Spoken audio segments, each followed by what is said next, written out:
just wanted to ask you, the comments you made on Saturday evening obviously created a lot of headlines and a lot of interest.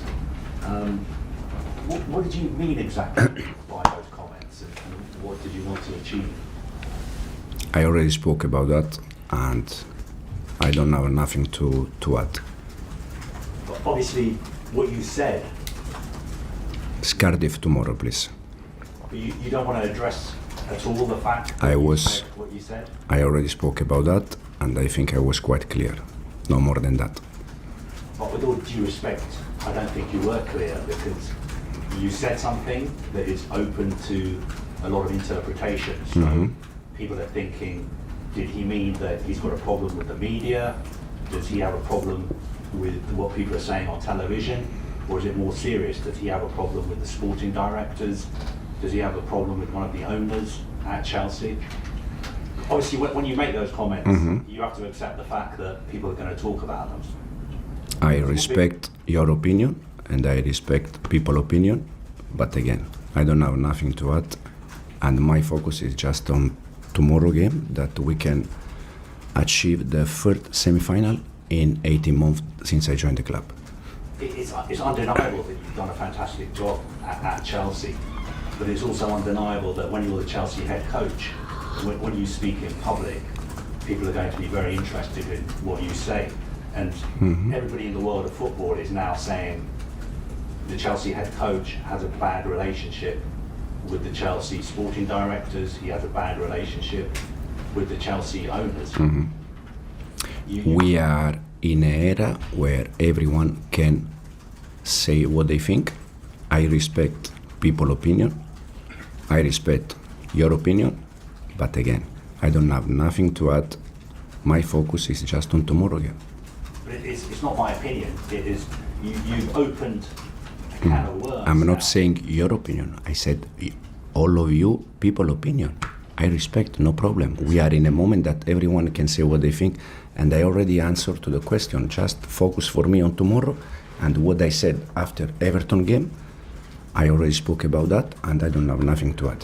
So are you happy about the fact that people are saying you have a bad relationship with the sporting directors, you have a bad relationship with one of the owners, you don't like feedback from them? Because you said something extraordinary. You said this was the worst 48 hours of your time at the club, and then you didn't explain that. You don't think Chelsea supporters deserve an explanation? I said after the game that I love Chelsea support. They deserve the best, and again, I don't have nothing to add. Okay, are you happy being the Chelsea head coach? Are you committed to Chelsea 100%? Absolutely, yes. Okay. Let's talk about the Cardiff game. The Cardiff manager is somebody you know and you worked with at Manchester City, and he said that you've been a huge influence on his career. Cardiff are obviously playing very, very well at the moment. I think they've scored more goals than any other side in the top 4 divisions. What do you think of the job he is doing, and how difficult a game do you think this will be? He's doing a great job. They are also top of the league. They are, as you said, playing a nice football, winning games, and we need to pay attention. We need to be careful because again, we can achieve something important. That is the third semi-final in 18 months. What was your relationship like with him? What do you think of him as a coach and a manager? I was under 23 coach. When I left, he took over. He took my job. So he came here to see us session and games a month ago, and now he's doing a fantastic job. And just on Cole Palmer, he obviously started the game on Saturday. Does that mean that he's unlikely to be involved tomorrow night? And how is he at the moment? I already said many times in almost all the press conference that the target for the ones that they need to be protected is the target. Cole in this moment is one of the players that he deserves to be. He deserves to be protected, and is not. In this moment, is not available to play 2 games in 3 days. So he won't play tomorrow, back at the weekend?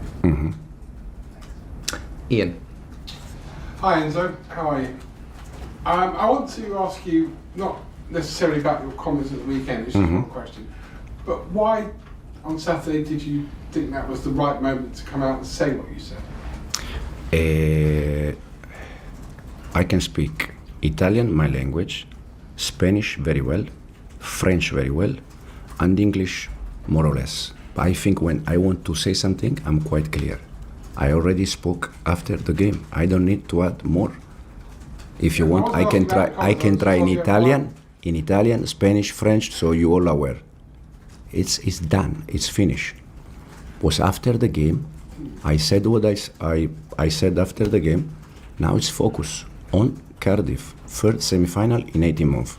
I understand that, but with respect, I was just asking why on Saturday, why not in the press conference on Friday, why not wait till the press conference today? Why in that particular moment, was that the right time to say? Because it was that the moment was that, and again, we need to move forward because tomorrow we have Cardiff, dangerous game, tricky game, so we need to be attention. Are you enjoying the season? Absolutely, yes, yeah, absolutely, it's fantastic. It's had some ups and downs. No. I said also last week here, for me it's always, no matter if we win or we lose, or we are in a good moment or bad moment, it's fantastic opportunity because you can learn always. So I love to learn and I'm very happy with that. You've outlined all the languages you speak, but in any language, tomorrow's game is one where you have everything to lose and nothing really to gain. If you win, you should win. You should win the game. If you lose, there's more press comments, there's more headlines about you and your team. And these are the worst games for this reason why. And football is full of these kind of games where the favorite one, they can lose and they can drop. That's why we need to pay attention. That's why the focus has to be on Cardiff. And again, can be the first semi-final in 18 months. That is something important. And finally, this is the first opportunity you have, this competition, to go and win something since the World Club Cup last summer, and to have that feel-good factor back around not only your squad but your supporters. Yeah, absolutely. Something that we want to achieve also for the fans, because again, it's a club that in all its history, especially the recent history, Premier League, Champions League, this kind of trophy. So that's why we need to try to do our best tomorrow, and again, try to achieve the first semi-final. Simon. Hi Enzo, I know you sort of want to nip this in the bud with us, but have you sort of explained what you meant to people at the club if they asked you what you meant? Have there been any conversation with the hierarchy since your comment? Simon, I already spoke about that. I don't need to add more things. Okay, so that's not a denial or anything. There's been any conversations or? I start to prepare Cardiff game the morning after Everton, so I'm just focused on Cardiff. Okay. Is there going to be lots of changes? This is an opportunity for you to rest? Obviously, Yeah, we're gonna make some changes. We'll see how many, but for sure we have players that in the last 12-13 days they play 5 games, so they need to recover also energy. Davido.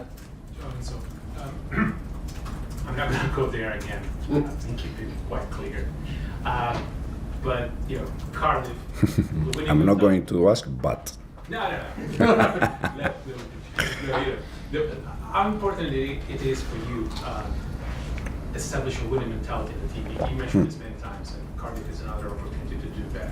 How important it is for you that the players clearly understand what's at stake here? Yeah, it's the main thing.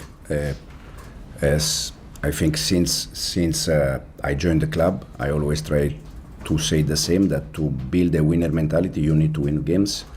Otherwise, the players, they don't believe you.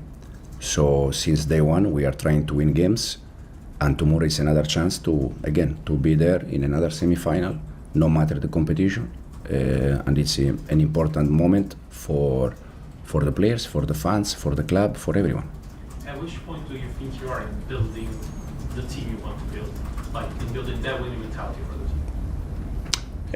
I think we are in the right direction, knowing that there are some moments where we drop some points, but for me personally, it's part of the journey. But for sure, I have the feeling that we are getting better and better. Davide. Nizar. Hi Enzo, I wanted to ask you about something else you said on Saturday, not the other comments, but you know, Moises Caicedo's been out, Cole Palmer's been out, and Levi Colwill as well as a huge player.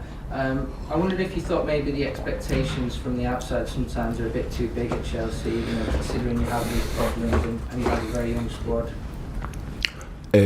No, when you are Chelsea manager, you understand that the expectations are higher, especially probably this season they are more higher than they raise a little bit compared to last season, probably because of the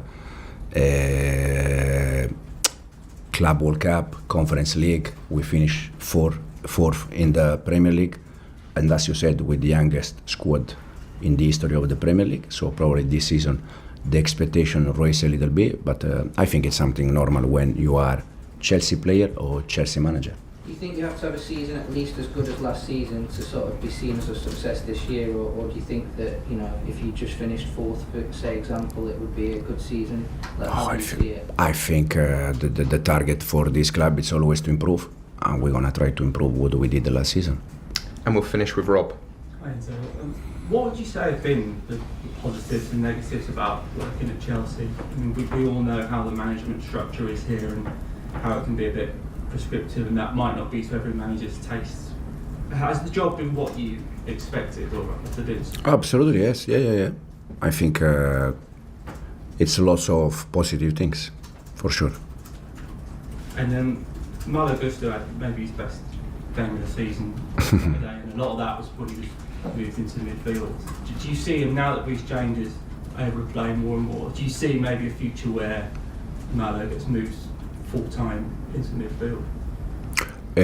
I see Malo and Reece that they can play in both positions, full-back and midfielder. Now it depends where we need them, we're going to use them. Again, the last game against Everton, we play with the Malo and Reece, both all the midfielder, that they are both full-back, but they can also play as all the midfielder.